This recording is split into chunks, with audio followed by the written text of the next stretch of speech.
I'm currently traveling, so I stopped to make sure we don't miss.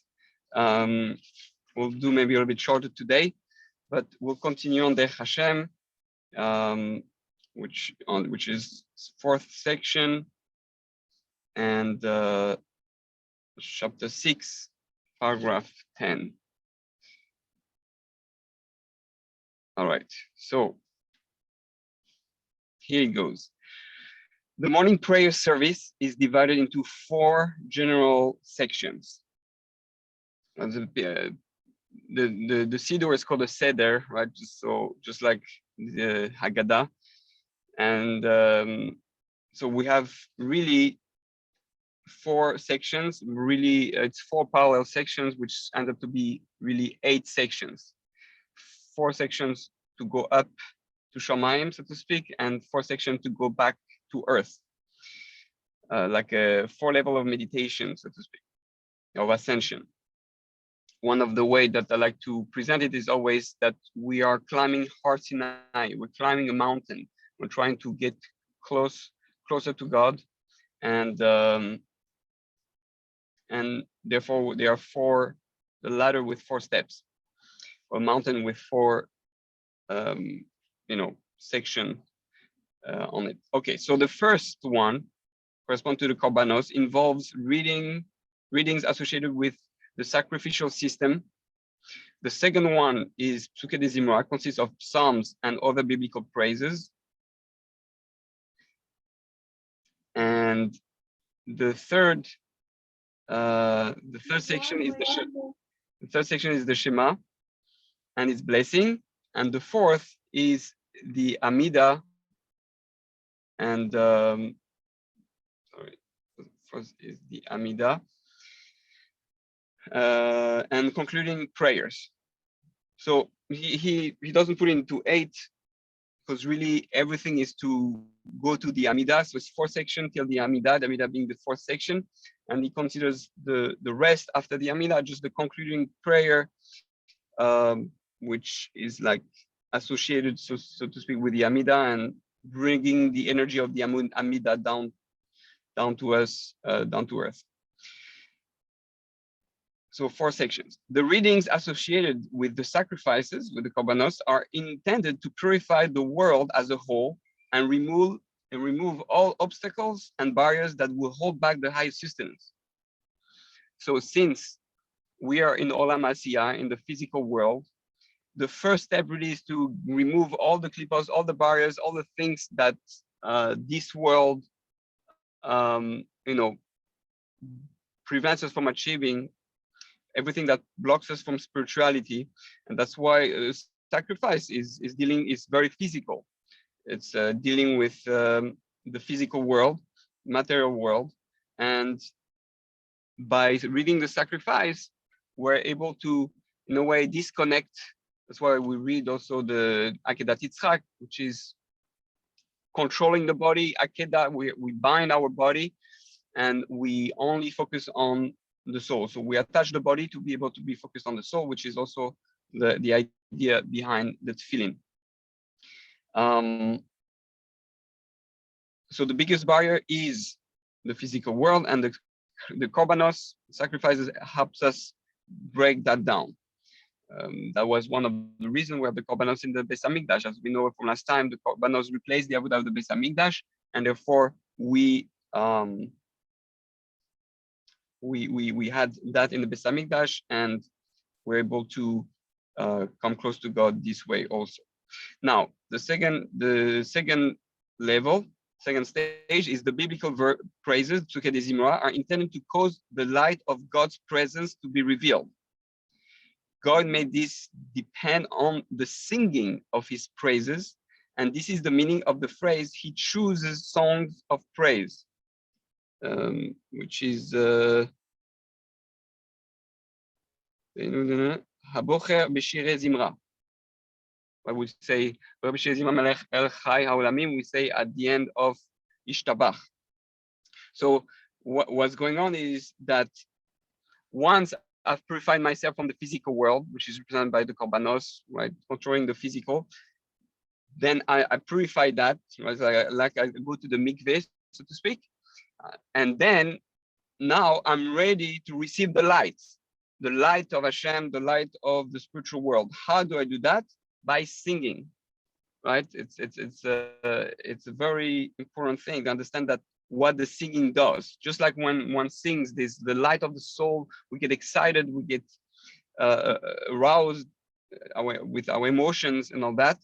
So too, we need to by singing with Psuke de Zimra, especially the Psalms of David, who have a special light, it brings out the light into us.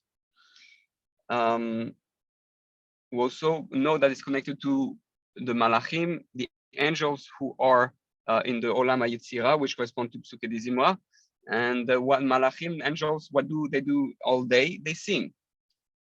Then in the spiritual world of singing, and the singing, we know that every word we say contains light, every os, with the Hebrew language, and that energy from the words, the combination of words from King David, therefore brings the light and infuse our soul with energy and light. And right, so that's the second step.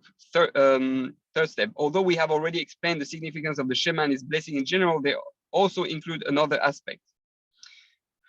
The order of systems and sequences that exist in creation has already been discussed in the first section of the Derech Hashem. All things exist in a sequence of steps from the fundamental forces down to the physical world. So now he's going to add something beside what was said before about the Shema. And look what he said. The highest wisdom decreed that in order for all things to receive God's sustenance, they must first bind themselves to each other. The lowest things must bind themselves to those above them, and these in turn to the ones that are still higher, continuing in this manner until the root forces, which in turn depend on God himself. So his sustenance is then extended to these forces, and it spreads downward appropriately to all levels of creation in this manner. They all regain their ordained level and function. The blessings of the Shema were arranged so that they would relate to these mysteries. So there's a lot of Kabbalistic stuff behind what we read there. Through this liturgy, every level of creation elevates itself until each one is bound to the one above it, and all are bound to the highest level. When they are all bound together and depend on God's light, and dependent on God's light, sustenance can then be transmitted to all of God's handiwork. This in turn is accomplished by the Amida. So the Shema is what we do when we say Shema. We Hashem Elokeinu, Hashem Echad. Hashem Elokeinu, it's all the levels of this world. Hashem Echad are all one. We're binding all the worlds together. That's also the secret behind the Malachim saying Kadosh, Kadosh, Kadosh. We read Kadosh, Kadosh, Kadosh, right? Saying that they represents the Olam Asiyah, Yetzirah, and Bria. It connects all the three steps from before. Everything is united. I'm united with God. I understand that everything comes from God. And thanks to that understanding in my heart and my mind, I'm able to join all the words together. And when I come to the Amida, that's the download. I access the source of all the blessings, access the treasures, the rooms that's supposed to give. So 12 rooms, 13 rooms, so to speak, that correspond to 13 middle brachos, where bakashos, we ask, and we receive, we download into the world at that moment. We have to, it's great to imagine that with each bracha, there's the blessing coming down, the refuah coming down, the geula coming down, the parnasa coming down as we say it. So those are the four section, that the four levels of in davening, until the Amida. In order to understand the significance of the Amida, we must first be aware of a number of fundamental concepts. God's influence in regard, in general, are related to all creation through the tetragrammaton, the four-letter ineffable name Yud K Vav K.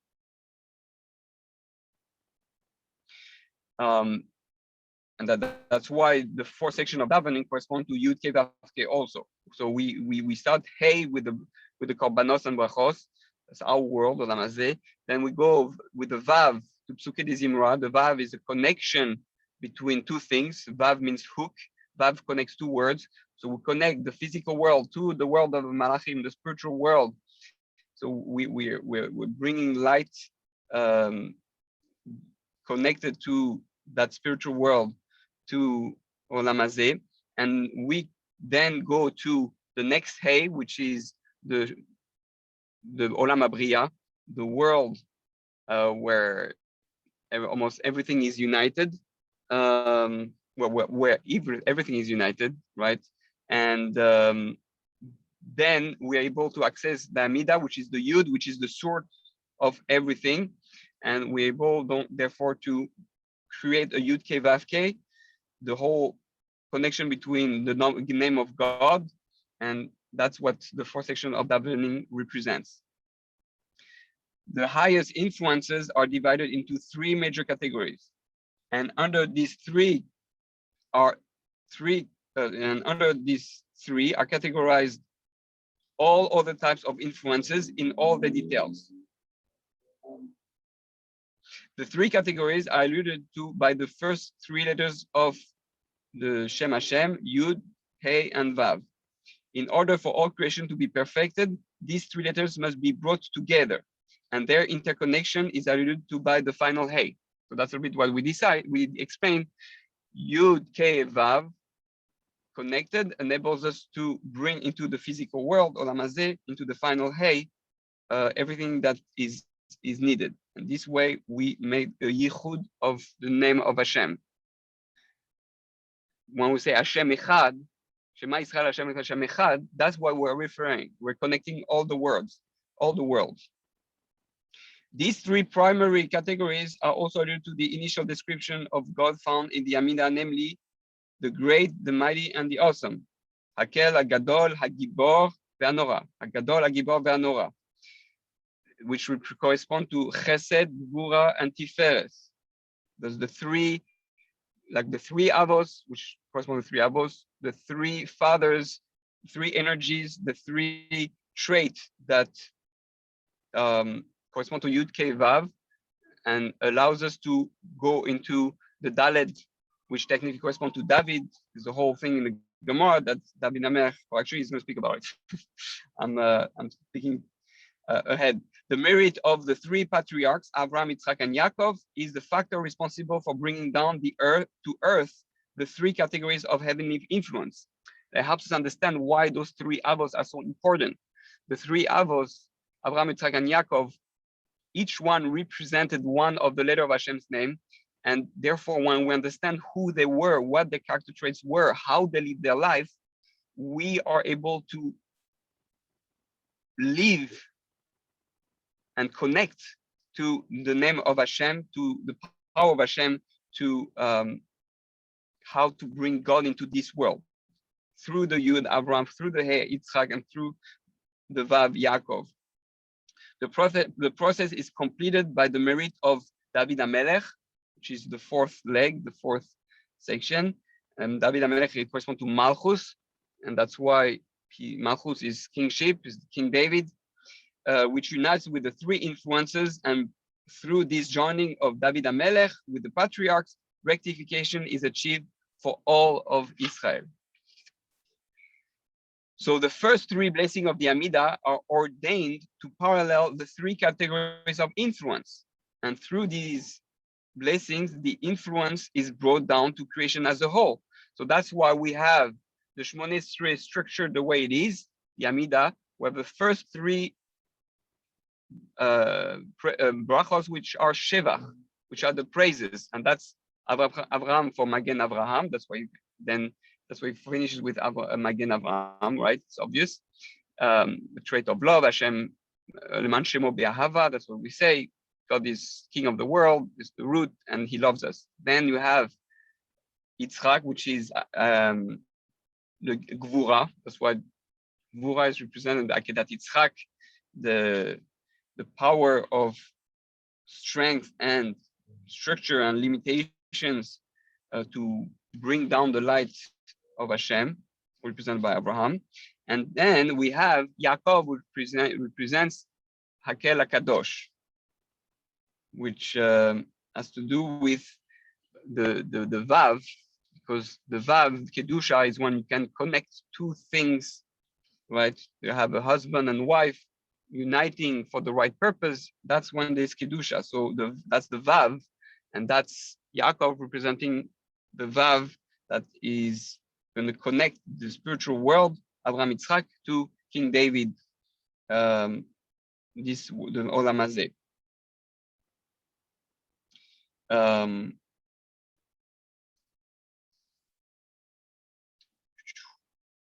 Okay, so we have then, once we have the first three Shevach, we're ready to download. We're ready to, where the whole name of Hashem is connected through the whole davening and through those three brachos. And now the 13 middle blessings then serve to distribute the influence to the different components of creation as needed. In the end, through the final three blessings, this sustaining influence is strengthened and integrated into its recipient through the thanks that are given for it. This is the function of the Amidah in general. So by thanking Hashem with the three, right, is Hoda'ah, Modim, Hatov Shimcha Ulechana Lehodos. So there's a Hoda'ah and Shalom. We are able to bring, to strengthen, to access that influence and integrate it with the physical world, attach it to the physical world. Only when there's a kli bracha of shalom can the light stay. That's what we do with the three last brachot, and that's why the structure of the Amidah is in general. After you can go in specific why each bracha is necessary on a deeper level, but that's already beyond the scope of this.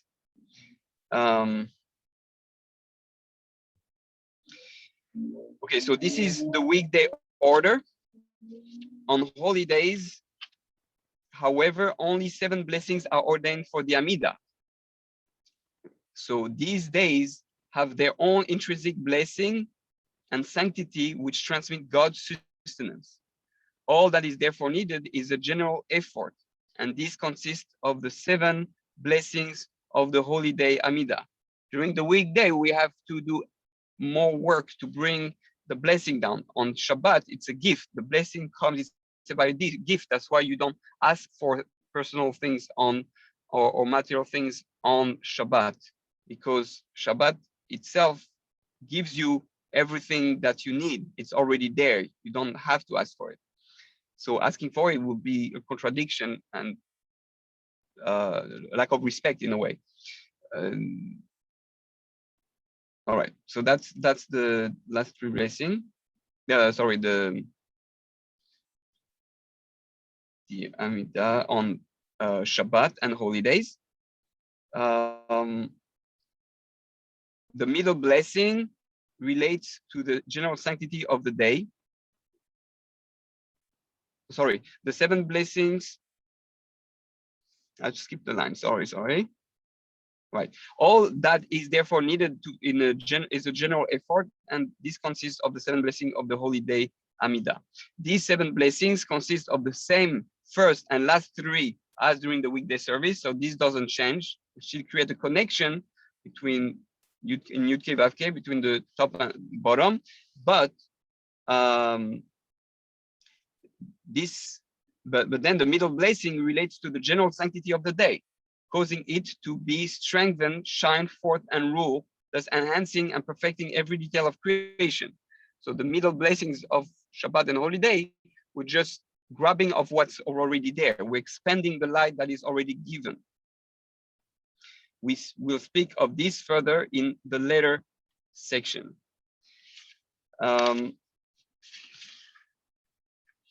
So exceptionally, we're gonna finish here today. So the next section is actually very big and very long.